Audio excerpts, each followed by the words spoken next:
পুরুষ সৃষ্টি করতে বিধাতার সময় লেগেছিল একদিন এক রাত, একটা নারী সৃষ্টি করতে বিধাতার সময় লেগেছিল 7 দিন 7 রাত। বুঝে নিলে 7 তত্ত্বে নারী সৃষ্টি। এই আসতে 7 তত্ত্ব কি, কত বলবো, সারা রাত কেটে যাবে। 7 তত্ত্বটা কি ছোটবেলায় পড়েছো না? একে চন্দ্র, 2 পক্ষ, 7 কি ছিল? সমুদ্র। 7টা সমুদ্র কি কি মনে নেই। লবণ, ইক্ষু, সুরা, সুরপি, দধি, দুগ্ধ, জল। বুঝে নিলে 7 সমুদ্র থেকে 7 কলসি জল আনলো, একটা নারীর ভেতর দিল, তবে নারী সৃষ্টি হলো। 7 তত্ত্বে নারী সৃষ্টি। তাই তো 7 ভাগ দিতে হয়। তাই তো বিয়ের বাসরে নারীর কাঁখে ভর্তি কলসি দেওয়া, ভর্তি কলসি দেওয়া। কি গো তোমাদের এদিকে দেয় না? দেয়নি? দেয়। যাই হোক, বেঁচে গেলুম বাবা। তাহলে বুঝে নিলে 7 পাক কেন। ব্যাস, ততটা ক্লিয়ার হয়ে গেল তো।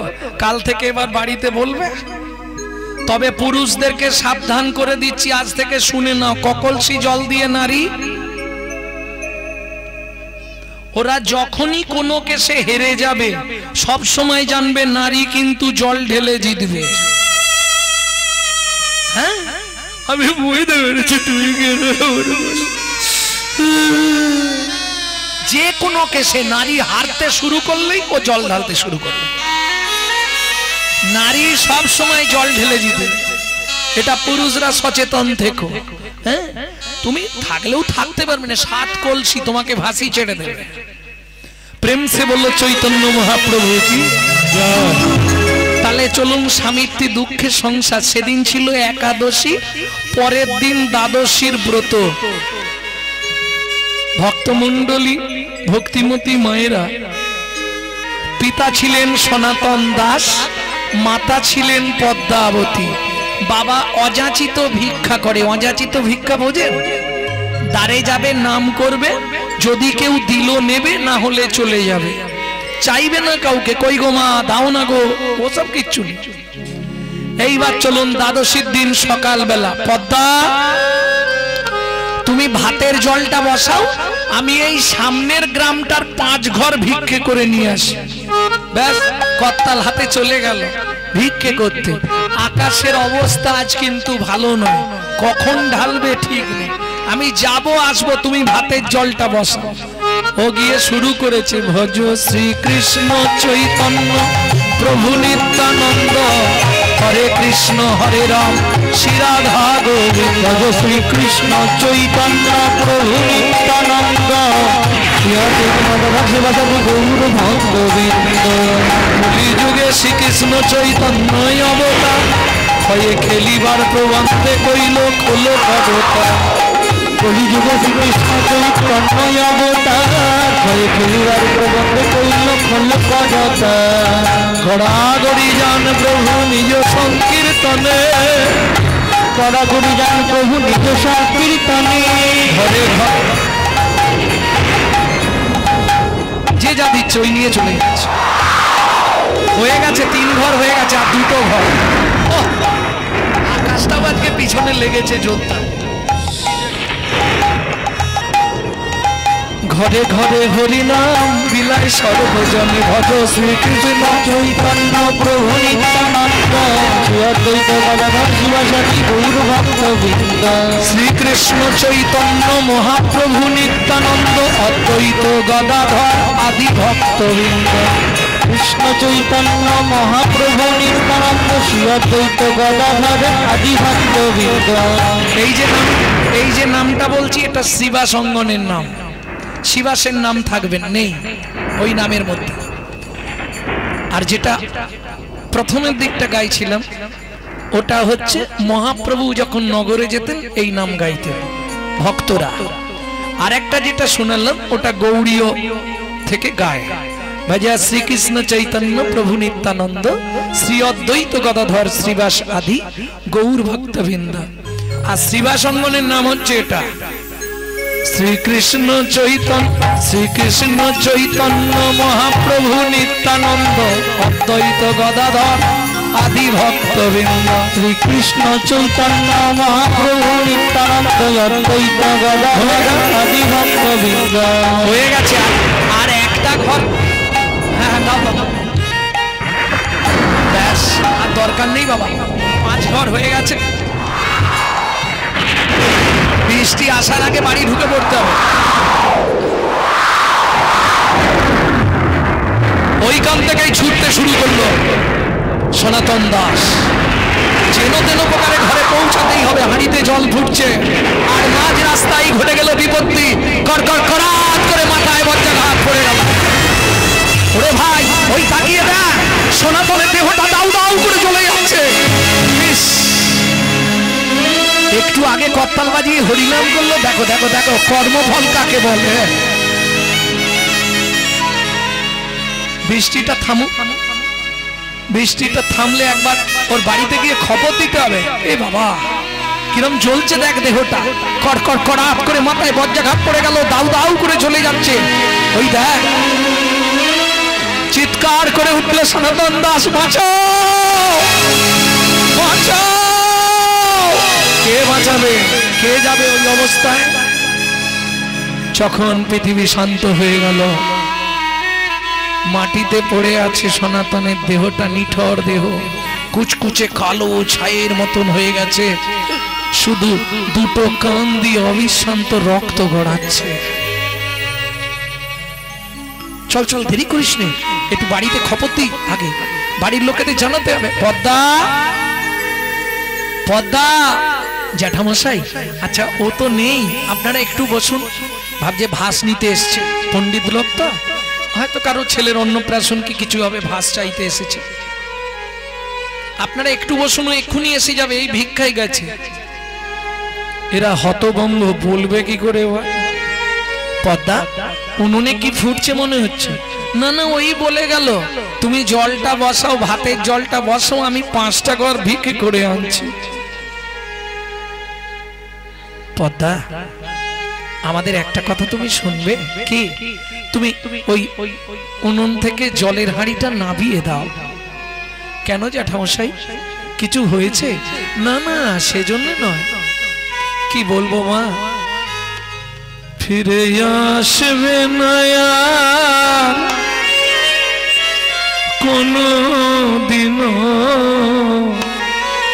মনের মানুষ ঘরে, ফিরে আসবে না মনের মানুষ কোনো দিন ঘরে। ও গো বিধি তারে কেড়ে নিয়েছে, ও গো বিধি তারে কেড়ে নিয়েছে, চিরদিনের তরে ফিরে আসবে নয়া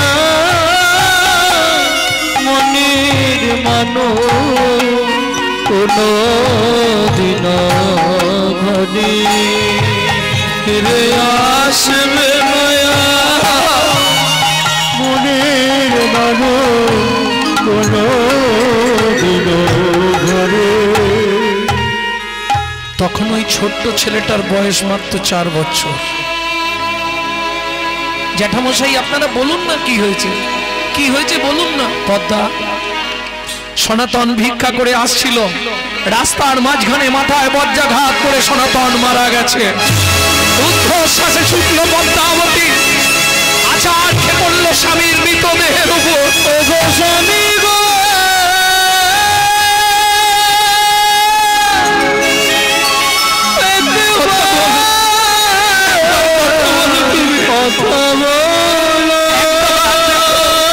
তোমার 4 বছরের মানুষ তোমার কাছে এসেছে, ফিরে যাবো।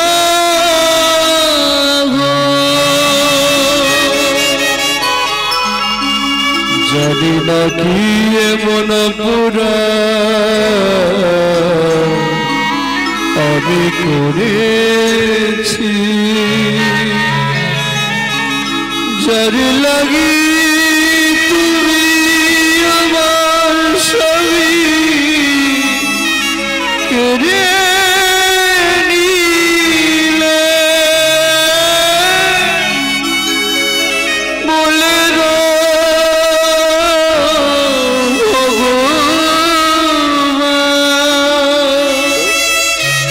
কোন জনমের অপরাধে আমি এমন সাজা পেলাম এই কি তোমার উপহার প্রভু দয়াময় এই কি তোমার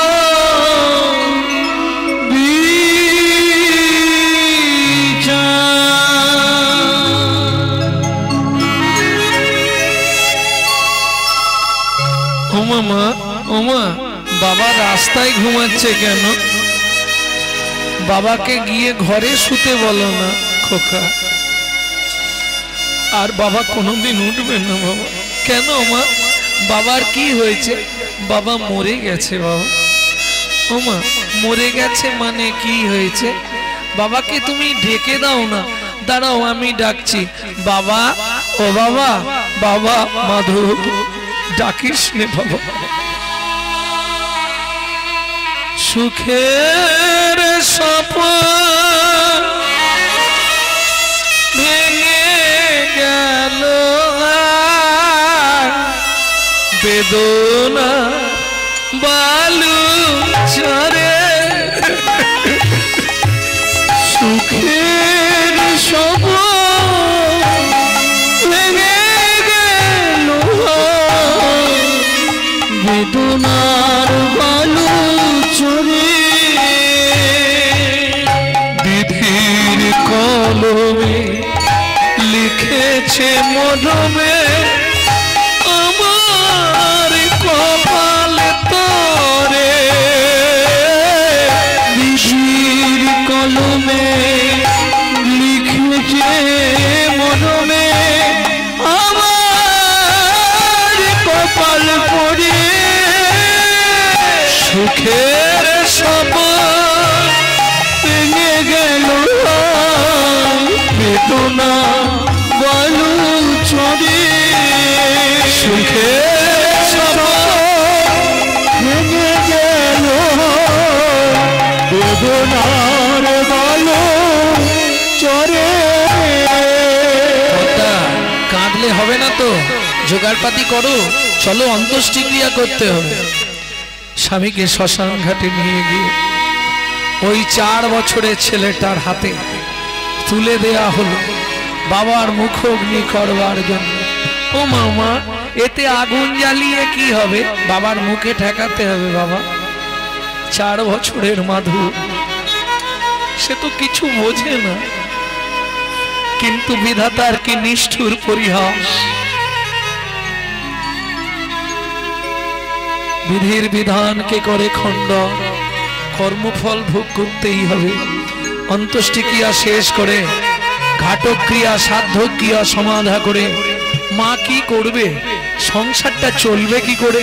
বাবা না হয় হরিনাম করতো, ভিক্ষা করে আনতো, চলে যেত। এখন চলবে কি করে? 4 বছরের ছেলেটাকে ঘরের মধ্যে চাবি দিয়ে জল দিয়ে রেখে মা সকালবেলা চলে যায় লোকের বাড়ি কাজ করতে। সন্ধ্যার সময় বাড়ি ফিরে। তখনকার দিনের মাহিনে কি ছিল জানো? 2টো করে হাতে গড়া আটার রুটি জল দিয়ে ভিজিয়ে একটা ছেলেকে খাওয়াতো আর একটা নিজে খেত। তাও ভগবানের সহ্য হলো না। যে করে আমার আশ, আমি করি তার সর্বনাশ। কি হলো? কাজের শেষে বাবুর বাড়ির কাজ তো, আঁচল পেতে দাঁড়ায়, 2টো করে রুটি ছুঁড়ে দেয় আঁচলে। আজকে রুটিটা আঁচলে না পড়ে নিচে পড়ে গেল। কারো সর্বনাশ আর কারো পৌষ মাস। কুকুর ছুটে এসে রুটিটা নিয়ে চলে গেল। অভাগিনী দুঃখিনী মা পদ্মাবতী কেঁদে উঠল, কুকুর আমি জানি তোর খিদে পেয়েছে, কিন্তু আমি ঘরে যাব কি করে বলতো? ঘর ফিরে চাবিটা খুললেই ছেলেটা ছুটে আসবে, মা খাবার এনেছো মা, দাও না মা, একটু কিছু খেতে দাও না মা। বলুন তো ভক্তমণ্ডলী মায়েরা, মা হয়ে যদি একটা ছেলেকে একটু পেট ভরে খেতে দিতে না পারি, আমার মনে হয় মাতৃত্বের জীবনে এর চেয়ে বড় কষ্ট আর পৃথিবীতে কিছু নেই। মাধু যেই মা ফিরে এসে চাবিটা খুলেছে, মাধু ছুটে এসছে, মা ও মা খাবার এনেছো মা। একই মা, তোমার চোখে জল কেন? কেউ মেরেছে মা? না রে বাবা। মা তোমার আঁচলে তো আজকে খাবার বাঁধা নেই। খোকা, মাধু খাবার আজকে পাইনি বাবা, খুব খিদে পেয়েছে জানো মা, একটু কিছু খেতে দাও না মা। বলুন ভক্তমণ্ডলী মায়েরা, এইবার ওই মা কি করবে? মাধু একটু অপেক্ষা কর, আমি এই জামবাটিটা নিয়ে পাড়ায় যাচ্ছি, একটু খাবার চেয়ে আনবো। যারই দরজা গোড়ায় যায় সেই দরজা বন্ধ করে দেয়। তোমাদের তো ভাত হয়েছে, ভাতের একটু ফ্যান আমাকে অন্তত দাও না গো, আজকের রাত্রির মতো আমার ছেলেটাকে বাঁচাই। সারা পাড়া ঘুরে মা একটা 4 বছরের ছেলের জন্য সেদিন এতটুকু খাবার কেউ দিল না। দুঃখিনী মা পদ্মাবতী মনের কষ্টে ফিরে আসতে আসতে প্রতিজ্ঞা করলো, কি হবে? মাতৃত্বের অহংকার নিয়ে বেঁচে থেকে ছলে বলে কলে কৌশলে মাধুকে ঘুম পাড়িয়ে দিয়ে আমি গঙ্গার জলে আত্মহত্যা করে মরব। ভক্তমণ্ডলী ভক্তিমতী মায়েরা,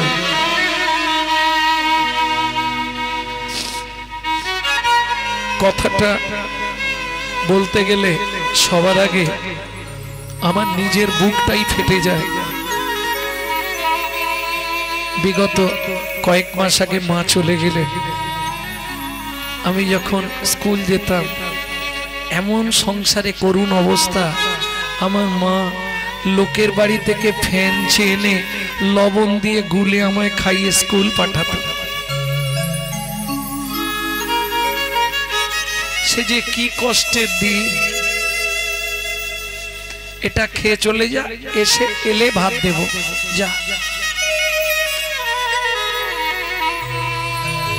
দুঃখিনী মা পদ্মাবতী খালি বাটিটা হাতে ফিরেছে। মাধু ছুটে এসছে, মা খাবার এনেছো মা? শুধু খাই আর খাই, মরতে পারিস না? ও মা খুব খিদে পেয়েছে, কিছু একটু খেতে দাও। আয় বাবা আমার কোলে আয় মাধু, জল খেয়ে ঘুমিয়ে যা, সকালবেলা অনেক খাবার পাবি, অনেক খাবার পাবি বাবা, ঘুমিয়ে পড় এখন। ঘুম আসছে না মা, কিছু একটু খেতে দাও না মা, কিছু একটু খেতে দাও না মা। কি করবে মা? দুঃখিনী মা পদ্মাবতী শুধু জল খাইয়ে ছেলেটাকে কোলে, খিদের জ্বালায় কাঁদতে কাঁদতে মাধু মায়ের শাড়ির আঁচলটা চুষছে, আর চুষতে চুষতে দাঁতের মধ্যে চিপে নিয়ে ঘুমিয়ে গেছে, ঘুমিয়ে পড়েছে। ধীরে ধীরে পদ্মাবতী মাধুকে বিছানায় রেখে ভগবানের উদ্দেশ্যে বলছে, ভগবান শাস্ত্রে বলে জীব দিয়েছেন যিনি, আহার দেবেন তিনি। আজ থেকে প্রাণের মাধুকে আমি তোমার চরণেই দিয়ে যাচ্ছি ঠাকুর, তুমি ওকে দেখো। কারণ ঘুম ভাঙলেই আবার ওই একই বায়না করবে, মা খেতে দাও না মা। মা হয়ে যদি একটা ছেলেকে খেতে দিতে না পারবো, কি হবে মাতৃত্বের অহংকার রেখে? দরকার নেই মাধু, আমি আসছি বাবা। ঘুম ভাঙলে যখন শুনবি তোর মা আত্মহত্যা করে মরেছে, তখন মাটাকে ক্ষমা করে দিস বাবা। আর একটা কথা মাধু, যদি আবার তোর মানব জন্ম হয়, ভগবানকে তুই নিজে মুখে বলবি, ভগবান এমন দুঃখিনী অভাগিনী মায়ের গর্ভে আমাকে জন্ম দিও না। চোখের জল ফেলতে ফেলতে পদ্মাবতী যেই না চলে যেতে যাবে, এক পা দু পা তিন পা, কি হলো? আঁচলের টানে মাধু জাগিয়া উঠিল, আঁচলের টানে মাধু ও গো মা গো,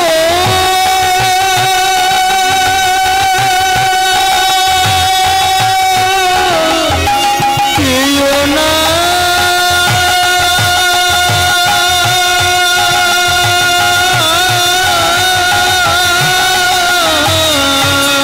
আঁচলের টানে মাধু জাগিয়া উঠিল, আঁচলের টানে মাধু জাগিয়া উঠিল।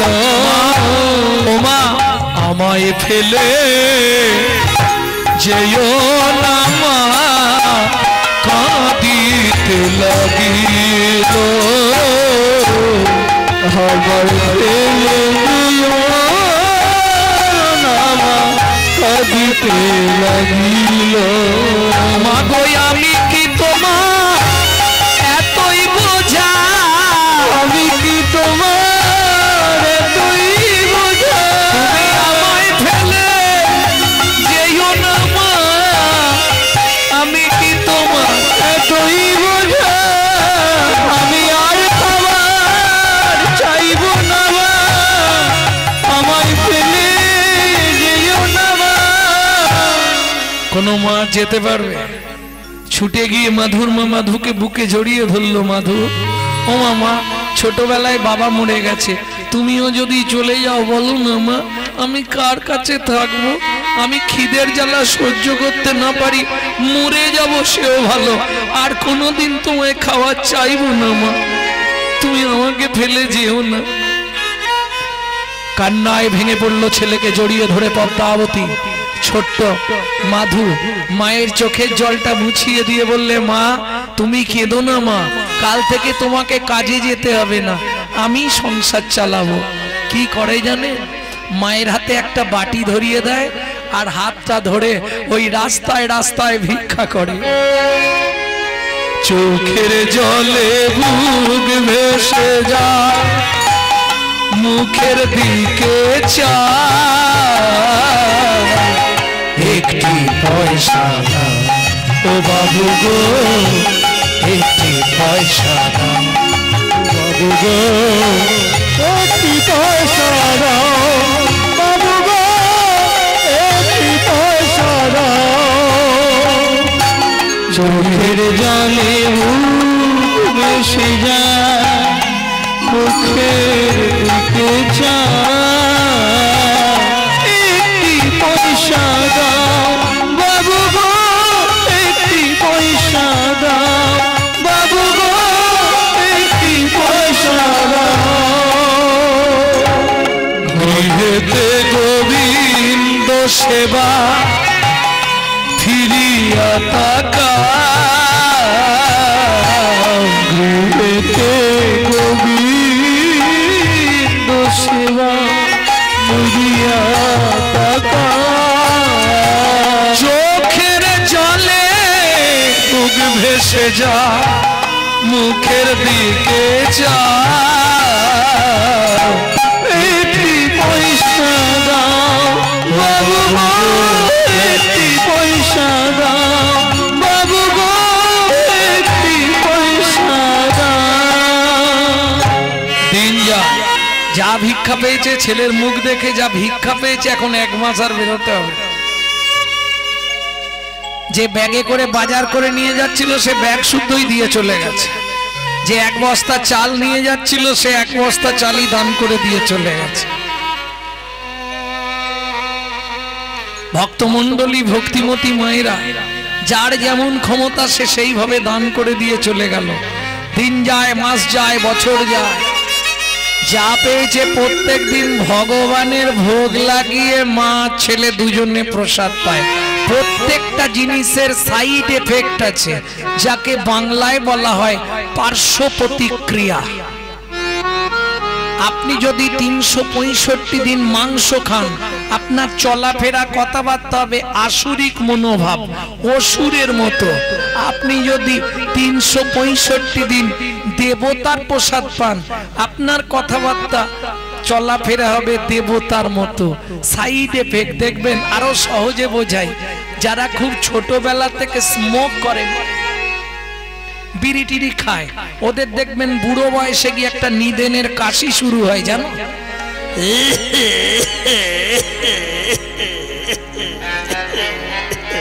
ও একবার আরম্ভ হলে আর বন্ধ হবে।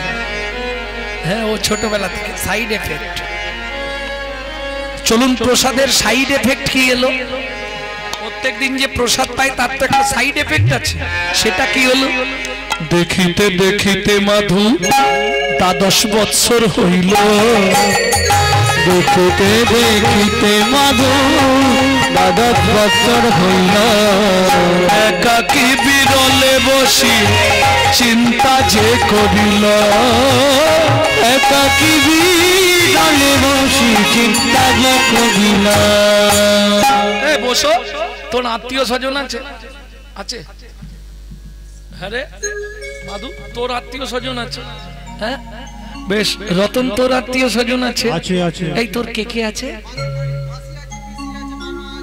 বাবা, অনেক আত্মীয় তোর। সামান্য কেউ নেই। যখনই মাকে বলি মা আমার কে আছে আপনজন, মা কিছুই বলে না। মাধু বল, এক কাজ কর, এক্ষুনি একবার বাড়িতে যা, হ্যাঁ গিয়ে এক্ষুনি মাকে জিজ্ঞেস কর। তাহলে তোরা এখানে দাঁড়ায়, আমি জেনে আসছি মায়ের থেকে। জননী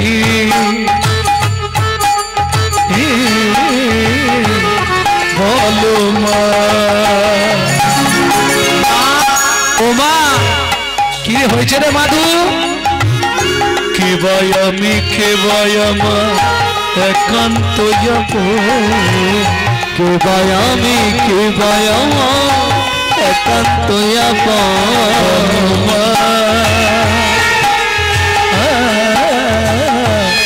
বলো মা, কে ভাই আমি, কে ভাই আমার একান্ত যাব। কাঁদিয়া মায়ের গিয়া জিজ্ঞাসে তখন, কাঁদিয়া মায়ের গিয়া জিজ্ঞাসে তখন।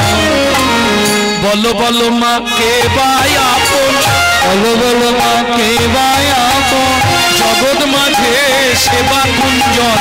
বলো বলো মা কে ভাই আপন, জগৎ মাঝে সেবা কুঞ্জন। তাহার চরণ করব স্মরণ, এই জগৎ মাঝে সেবা জগৎ মাঝে সেবা কুঞ্জন। বলো বলো মা কে ভাই আপন। ও মায়েরা, আমাদের মায়েরা হলে কি বলবে? তোর সব জানার দরকার নেই। কদিন পরে তোর একটা সুন্দর দেখে ব্যা দেবো, বৌমা আনবো, বৌমা রান্না ভাত খাবো। কি কিন্তু দুর্ভাগ্য কলিযুগে হবে না। মাধুর মা কি বলবে শুনবো, তার আগে চলুন শ্রীমদ ভাগবত কি বলছে একটু শুনে নি শ্লোকটা। তল্মাদেন পিতাং তত্ত্বা, প্রহ্লাদেন পিতং তত্ত্বা, মাতা চ ভরতে নহি, ভরতে নহি। বলিলং আচার্যেন, আচার্যেন বিদুরেণ সবন্ধুনরা, বিদুরেণ সবন্ধুনরা। রামর্তে হিত সর্জন, রামার্থে হিত সর্জন। ভাতারঞ্চ বিভীষণ, ভাতারঞ্চ বিভীষণ। গোপ গোপীপতিমং তত্ত্বা, প্রতিমং তত্ত্বা, গোবিন্দং শরণাগত, গোবিন্দং শরণাগত। কিছু বুঝলেন বাবা? প্রহ্লাদ নিজ পিতা হিরণ্যকশিপুরকে পরিত্যাগ করেছিলেন কেন? ভরত মাতা কৈকেয়ীকে পরিত্যাগ করেছিলেন কেন? বললে যে বাবা মা পুত্র কন্যাকে ঈশ্বর আভিমুখী করতে পারে না, তেমন পুত্র বা কন্যা যদি পিতা মাতাকে ত্যাগ করে তাতে কোনো পাপ হয় না। বুঝে নিলেন? আচ্ছা, বলিলাম আচার্য না, বলি মহারাজ নিজ গুরু শুক্রাচার্যকে ত্যাগ করেছিলেন। কেন? যে গুরু শিষ্যকে জগৎগুরু সন্ধান দিতে পারে না, তেমন গুরুকে ত্যাগ করা শাস্তে বাঞ্ছনীয়, ওতে কোনো পাপ হয় না। আর এখন তো কলিযুগে গুরুগিরি মানে প্রফিটেবল বিজনেস, তাই না? কানে দিয়ে দিল ফিস ফিস আর মাসে মাসে মাল পৌঁছে দিস। এটা ভালো বিজনেস। কিন্তু ভক্তমন্ডলী ভক্তিমতী মায়েরা বলছে, যে গুরু শিষ্যকে জগৎগুরু সন্ধান দিতে না পারবে, তেমন গুরুকে ত্যাগ করলে শাস্তে কোনো অপরাধ হবে না, কোনো পাপ হবে না। বলিলাম আচার্য বিদুরেন সম্বন্ধো নরা, বিদুর আত্মীয় সবান্ধবকে পরিত্যাগ করেছিল। তোমরা যদি কেউ পরিত্যাগ করো পাপ হবে না। কাকে পরিত্যাগ করলে পাপ হবে না? এই বলুন, কাকে পরিত্যাগ করলে পাপ হবে না? যার মুখে ভাই হরি কথা নাই, তার কাছে তুমি যেও। তার মুখে ভাই হরি কথা নাই, তার কাছে তুমি যেও।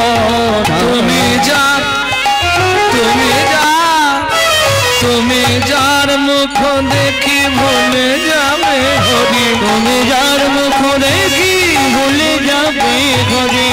তার মুখ প্রাণে চেয়েও না, যার মুখে ভাই হরি কথা না, তার কাছে তুমি যেও।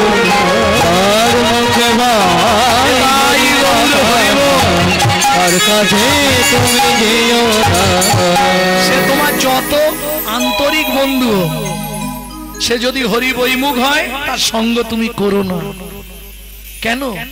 কদিন রহিবে ভব মাঝে, অবিলম্বে করো যাহা করিবার, পরের কথায় কি মায়া সে যায়, মিছে দাগা তুমি পেও না।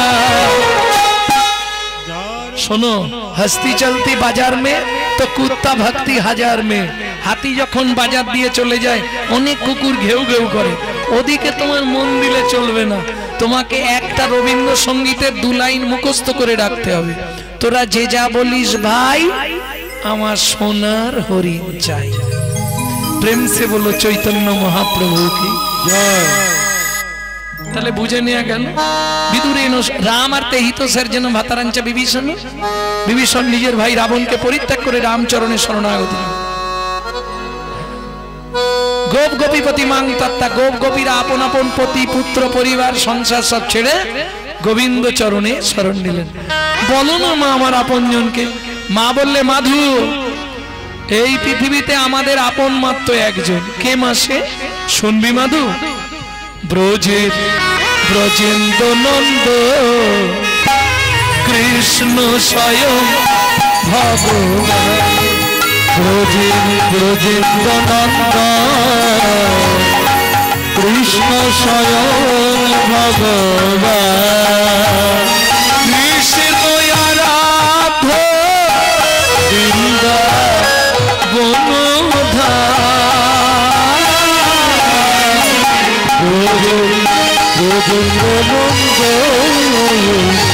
কৃষ্ণ স্বয়ং ভগবান।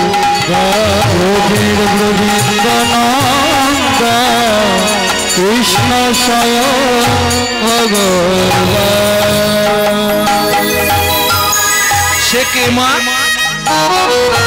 শুনবি মাধু? তবে শোন। কালিয় দমন রেমপা রেমপা নিগ নিগ পমে রেমপা রেমপা নিগ নিগ পমে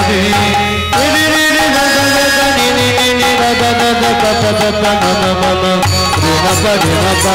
কালিয় কালিয় কালিয় দমন পুতনা নিধন ত্রিভুবন রঞ্জন ও গো রাধা কান্ত শ্যামল প্রশান্ত সে কেমন প্রশান্ত। তুমি কার কথা বললে মা? শুনবি মাধু, সে যে রাধা শ্যামল প্রশান্ত শ্যামল প্রশান্ত প্রযোগপি নয়নাভিরা নন্দ কৃষ্ণ স্বয়ং ভগবান নন্দ কৃষ্ণ স্বয়ং কৃষ্ণ স্বয়ং ভগবান। আমার জননী জন্মভূমিষ্ঠ জননী জন্মভূমিষ্ঠ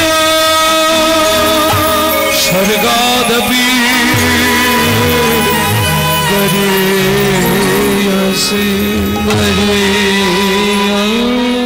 কে মাধু প্রণাম করলি কেন? ওমা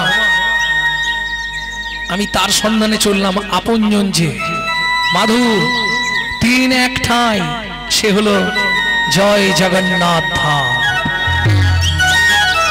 আর দেরি করলেন না, মাধু দাস চলতে শুরু করলো। একটা গান আপনাদের শোনাবো। এই গানটা আমি শিখেছি আমার ঠাকুমা যখন মারা যাবে তার আগে, 100 বছর বয়স তখন ঠাকুমার। কিন্তু গানটি গাইতেন আমার দাদুর দাদু শশীভূষণ চক্রবর্তী। এগুলো আমাদের ঘরের গান, যদি কেউ গায় জানবেন চুরি করে গাইছে, বাইরে কারো কাছে। প্রথম গাইতেন শশীভূষণ চক্রবর্তী, তারপরে গাইতেন দাদুর বাবা মাধব চক্রবর্তী, তারপরে গাইতেন দাদু যতীন্দ্রনাথ চক্রবর্তী, তারপরে গাইতেন বাবা কালীপদ চক্রবর্তী, এখন গাইছি আমি গৌরাঙ্গ সুন্দর চক্রবর্তী। সবাই আশীর্বাদ করুন, আমার পরবর্তী জেনারেশন তৈরি হচ্ছে, আমারই পিছনে একমাত্র সম্পদ গৌরব কৃষ্ণ চক্রবর্তী। তাহলে গানটা এবার শোনাই। আর কত দূর বলো হে ঠাকুর তোমার মধুর শান্তি ধাম। আর কত দূর বলো হে ঠাকুর তোমার মধুর শান্তি ধাম। এ দুর্গম পথে চলিতে চলিতে দুর্গম পথে চলিতে চলিতে অবসান মন দেহ প্রাণ তোমার মধুর শান্তি ধাম। আর কত দূর বলো হে ঠাকুর তোমার মধুর শান্তি ধাম। আর কত দূর বলো হে ঠাকুর তোমার মধুর শান্তি ধাম। আপন বলিতে হবে ছিল যারা দাগা দিয়ে বুকে চলে গেল তারা। আপন বলিতে হবে ছিল যারা দাগা দিয়ে বুকে চলে গেল তারা। জরা ব্যাধিগ্রস্ত হয়ে বুদ্ধি হারা ও পথে চলার তো নাই বিরা। আর কত দূর বলো হে ঠাকুর তোমার মধুর শান্তি ধাম। আর কত দূর বলো হে ঠাকুর এই জায়গাটা বেশ ভালো, মধুর শান্তি ধাম। এইটা বেশ ভালো জায়গা, এই গাছের তলাতেই বসি। ওই মাধু দাস এসে বসলেন পিপুল বৃক্ষের তলায়। শুরু হলো সাধনা। 7 দিন 7 রাত অনাহারে অনিদ্রায় ভজন করছে। 7 দিনের দিন গভীর রাত্রিতে জগন্নাথ নিজ ঘরণী লক্ষ্মীকে ডেকে বললেন, লক্ষ্মী প্রভু আমাকে নিবেদিত 11 ভরি সোনার থালার ভোগ প্রসাদ নিয়ে যাও পিপুল বৃক্ষের তলায়। আমার ভক্ত ভজন করছে, তাকে খাইয়ে এসো, আগামীকাল একাদশী, আজ ভক্ত প্রসাদ না পেলে খুব মুশকিলে পড়ে যাবে।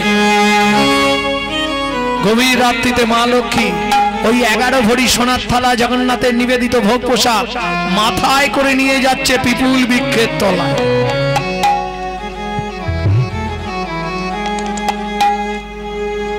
হরি মুরারি মুকুন্দ। মাধুদাস আপন মনে গাইছে প্রভু জগদানন্দ কৃষ্ণ নামের বর্ণে বর্ণে বর্ণে সুধা সুধা ঝরে ঝরে গো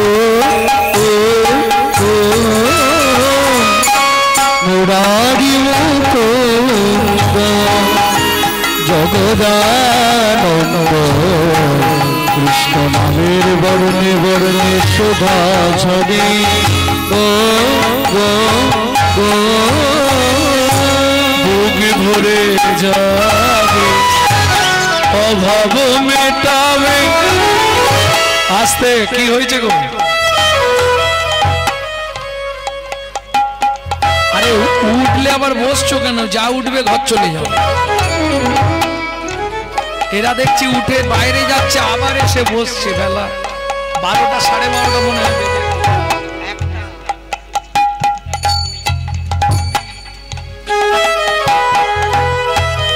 ভক্তমণ্ডলী ভক্তিমতী মায়েরা এই যে রাত্রি জেগে হরিনাম শুনছেন কি লাভ হবে? বুক ভরে যাবে অভাব মেটাবে ত্রিতাপে জ্বালা আর রবে না রে। বুক ভরে যাবে অভাব মিটাবে। তখন বলেছিলাম ত্রিতাপে জ্বালা আজ রবে না রে। কেউ শান্তিতে নেই কেন বলেছিলাম? মানুষ স্থিতাবদ্ধ জীব, আদি দৈবিক, আদি ভৌতিক, আদি আধ্যাত্মিক। এই আজকের রাত্রিতে কীর্তন শুনছেন কি লাভ হবে? একাদশী ব্রতের রাজা, আজ একাদশী। হ্যাঁ, বৃন্দাবনে আজ একাদশী। আমাদের একাদশী আজকে, অনেকে কালকে করেছে, ভুললেই কালকে যারা করেছে সেটাও ভুলবে, কিন্তু একাদশী আজ বৃন্দাবনে। বুকে ভরে যাবে অভাব মেটাবে ত্রিতাপে জ্বালা আর রবে না রে। বুক ভরে যাবে অভাব মিটাবে ত্রিতাপ জ্বালা আজ রবে না রে। ভজরে অন্ধ চরণারবি তোমরা ভজরে অন্ধ চরণারবিন্দ। ভজরে অন্ধ চরণারবিন্দ। সেই রাম হরে কৃষ্ণ হরে হরে হরি মুরারি মুকুন্দ